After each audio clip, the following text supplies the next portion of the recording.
સાહેબ ગેરો ગેરો દીકરીઓ ક્યાં જાય? હાથ દીકરીઓ મારે દીકરો નથી.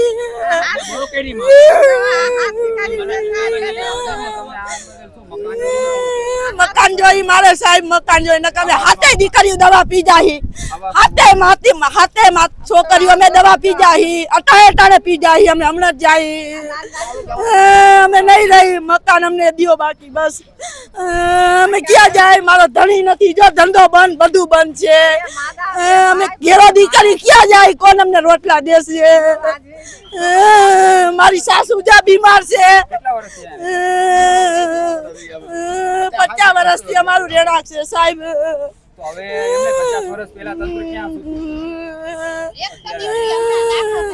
એક મારી બેબી ને હમણાં બાટલા ચડાવ્યા.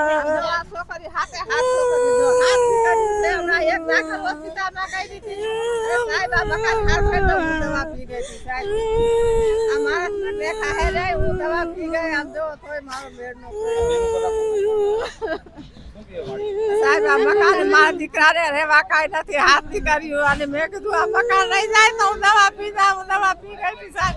તમને દવાના કાગળિયા દેખાડું કેતા હું હવે આ નિરાધાર થઈ ગયા. જાવું ક્યાં? આટલા વર્ષોથી તમે મતદાન કર્યું, આ કર્યું, પણ સરકાર કઈ વિચારતી નથી તમારા પર. નિરાધાર થઈ ગયા. અમારે શું કરવું હવે? આ દીકરીઓ હાજી માજી આવડી છોકરીઓ અમારે જાવું ક્યાં? અમને કાંઈક દેવડાવો, કા મકાન, કા જગ્યા, કા રૂપિયા પૈસા કાંઈક દેવડાવો. પૈસા અમારે જાવું ક્યાં? 1 વર્ષમાં હું આવે છે ભાઈ, કાંઈ કરાવો ભાઈ, અમને સહાય દેવડાવો. અમદાવાદમાં મળી છે ને, અમદાવાદમાં આવી રીતે નદીમાં મકાન પડ્યા ને તો અમદાવાદના મહાનગરપાલિકા તંત્ર એ મકાન આપ્યા આવાસમાં. તો અહીંયા તમને પણ મળવું જોઈએ ને. આપણે સાહેબ અમને મકાન, અમને મકાન દેવડાવે ને, મકાન અમને દેવે ને. મકાન અમારા પાડી નાખ્યા તો અમને ના દે, અમને રોડમાં નાખી દીધા તો અમને ના દે મકાન.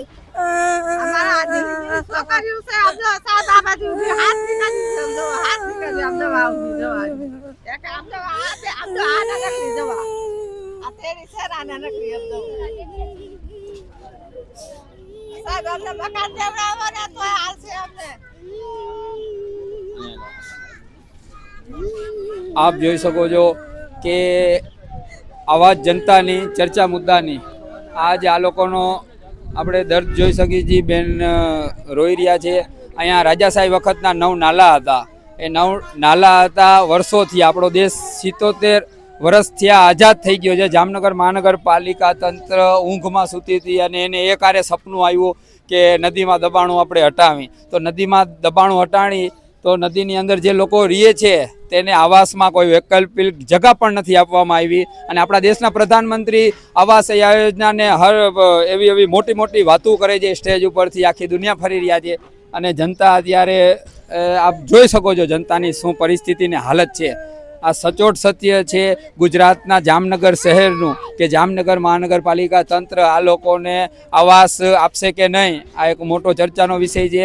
અને આગળ જતા 2 નાલા થઈ જાય છે તો ત્યાં દબાણ હટાવશે કે નહીં, કેમ કે ત્યાં તો પ્લોટિંગ પડી અને વેચાઈ ગયું છે બધું બિલ્ડરો દ્વારા. હવે બિલ્ડરોના છેડા ક્યાંક ને ક્યાંક ભાજપમાં અટતા હોય કે અથવા કોઈ પણ પાર્ટીથી અટતા હોય, સત્તામાં બેઠેલી સરકારને કોઈ પૂછતું જ નથી કે અહીંયા તમે શું બાંધકામ કરો છો, અહીંયા પાણીનો રસ્તો છે. એટલે હવે જાગ્યું છે. આગળ જતાં પણ આપણે જોશી કે આગળ જતાં 2 નાલા 1 નાલો થઈ જાય છે તો અહીંયા જામનગર મહાનગરપાલિકા તંત્ર દ્વારા કાંઈ કાર્યવાહી કરવામાં આવે છે કે નહીં. અને આપ જોઈ શકો છો જામનગર શહેરની અંદર જે ગરીબ લોકો છે તેમને મકાન મહાનગરપાલિકા તંત્ર દ્વારા આપવામાં આવશે કે નહીં, આ એક મોટો ચર્ચાનો વિષય છે. આવાજ જનતાની ચર્ચા મુદ્દાની આ બેન રડી રહ્યા છે, તે અત્યારે નિરાધાર થઈ ગયા છે. આ લોકો અહીંયા બાંધકામ કરતા હતા 50 વર્ષ પહેલાં, ત્યારે તંત્ર ક્યાં સૂતું હતું? તંત્રને બધી ખબર પડે છે ક્યાં દબાણ થાય છે, ક્યાં દબાણ નથી થતો. તેથી આ લોકોને રોકી લીધા હોત તો આ જે બાંધકામમાં ખર્ચો થયો એ ખર્ચો ના થયો હોત. આ ખર્ચાનો જિમ્મેદાર કોણ? આ અત્યારે ઢેર કરી નાખ્યો માટીનો, એનો જિમ્મેદાર કોણ? આ એક મોટો ચર્ચાનો વિષય છે. જામનગરથી Satya Sauraj news bureau chief Mushtaq Qureshi. જય હિન્દ.